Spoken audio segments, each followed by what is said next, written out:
Hey all, Mike back here with another stock strategy explained, and today we're going to be talking about what you should do with your stimulus check.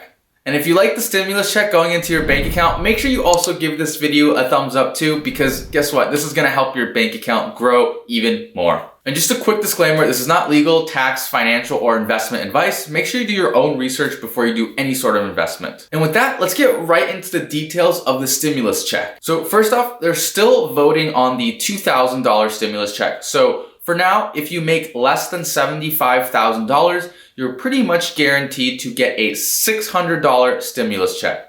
However, if you make more than $87,000, you're probably seeing no money. And if you make in between $75,000 and $87,000, you're probably seeing a little less than $600. However, the calculus does change a little bit if you are a couple. If you're making more than $174,000 a year as a couple, you're probably getting nothing, which is kind of sad, but also you're making a lot of money, so maybe you shouldn't be complaining too much there. And the other thing to note here is that if you have kids 16 or younger, you will actually get 600 cool Benjamins, 600 bucks per child that you have. So that's a very nice bonus, especially if you have a lot of kids, which kind of has me thinking, maybe I should adopt a bunch of babies or have a bunch of babies right now. Maybe I can make a lot of money by just having kids.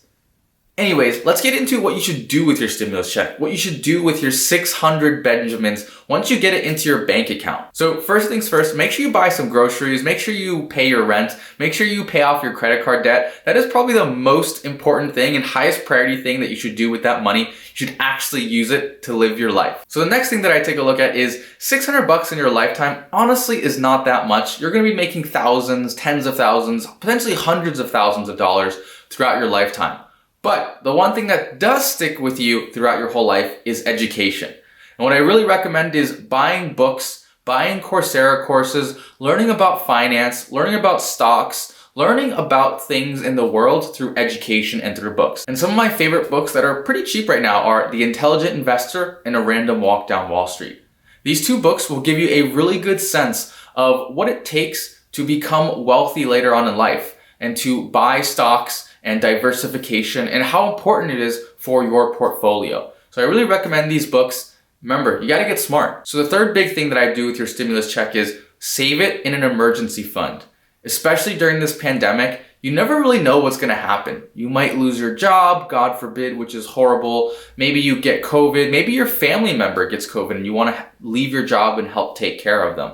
I think having an emergency fund with the good rule of thumb is at least 3 months of living expenses. If you have a good emergency fund, you'll generally be prepared for whatever life throws at you. Then the fourth thing that I would do is actually invest it. And I would actually recommend investing in the S&P 500 for now, rather than what I normally do is invest in a broad market fund like VTI.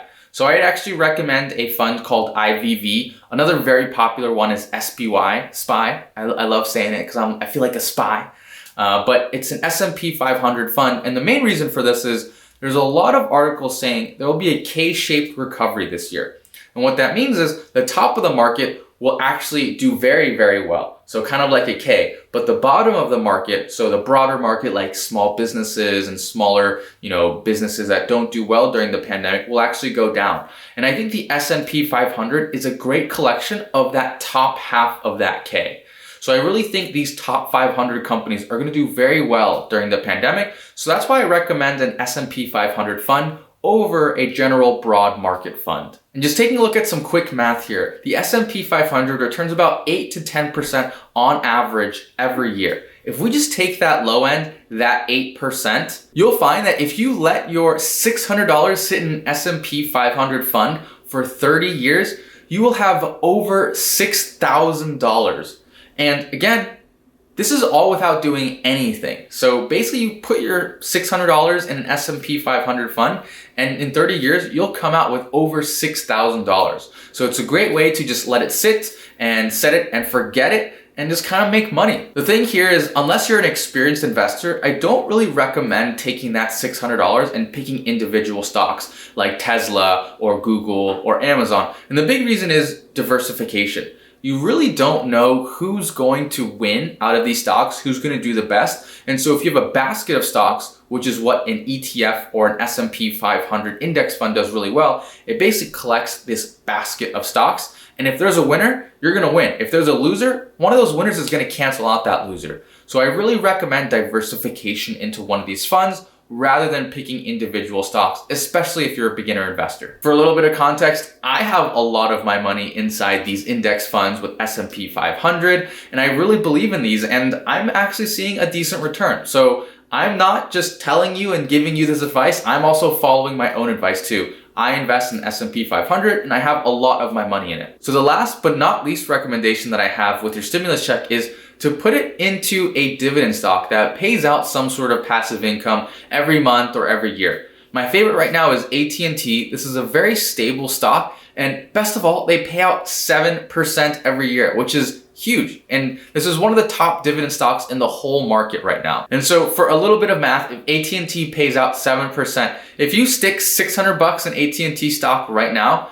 they're gonna pay out $42 per year, and that's without you doing anything. So you can imagine you get $42 every year just by owning AT&T stock, which is not a bad deal by any means. Again, I only really recommend this if you need the cash and if you want passive income. I recommend S&P 500 over this because long-term growth will outgrow any dividends that you might get. But still, $42 a year for doing nothing, not bad at all, right? And so with that, we wrap up the conversation around the stimulus checks. Let me know down below, what are you gonna do with the stimulus checks? And let me know down below if there are any companies or stocks that you're interested in me doing an analysis on. And with that, make sure you subscribe for more future updates on stimulus checks or IPOs or stock analysis and investment ideas. And most importantly, make sure you understand a company's product strategy before you do any sort of investment. And make sure you make money. Peace.